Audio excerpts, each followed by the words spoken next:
everybody. I wanted to take a little time to share with you how we decided what songs to sing at Urbana. It's actually a pretty painstaking, passionate, thoughtful, value-filled process. You think with so many people together in a stadium, why not just do a greatest hits so it can be just a non-stop rock concert of passion? But actually, we have some values that are shaping our decision. One, because Urbana is about helping the next generation listen to God for His invitation, for how to partner with Him in His global church, then we want songs that turn our hearts and minds to the global church. We realized that actually a lot of the songs we sing aren't about that, so we had to search to less familiar songs to press into that theme. One of the major themes of Urbana is praying for and partnering with the persecuted church, particularly brothers and sisters who are in the Middle East. So we wanted songs that would turn our attention to that. That's why we wanted to sing a song in Arabic. And we wanted to sing songs about praying for those who are persecuted. And those aren't songs that are in our really common repertoire of songs in the US and in North America. So we had to write them, we had to search for them in more obscure locations. So instead of doing songs that we already knew, we wanted to gather a group of songs that might take us someplace new, singing about new themes. The other thing we're doing, though, is also reflecting the diversity of our community here in North America. Singing gospel, singing Latino, talking about Asian American worship, talking about what's happening in the white North American church. And part of why that's important to me is part of being a good missionary is having understanding of your context.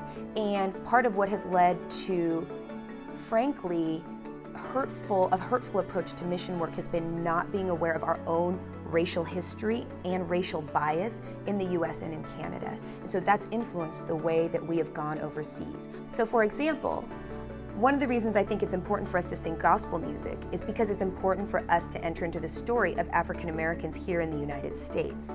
And I think that there is hypocrisy to wanting to go to another country and be in relationship with Black folks on another continent, but turning a blind eye to the Black folks who are our literal neighbors here.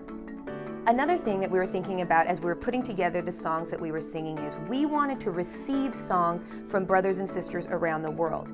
And I think as North Americans, we have a tendency to think of ourselves as missionaries and those people as the mission field. But we really wanted explicitly to change that narrative and say God's already at work all over the world. And so we want to receive songs from you so that we can learn from the story of God in your culture. So that's purposely why we sent one of our worship team members to Jordan to receive a song from our sister movement there.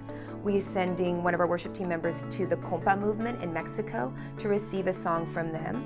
We're sending a worship team member to Hawaii to partner with our Pacific Islander brothers and sisters and receive a song from them. And it's why I spent time in the location of Urbana in St. Louis and in Ferguson with an activist, leader, worship leader from that area because we wanted to receive a song from her.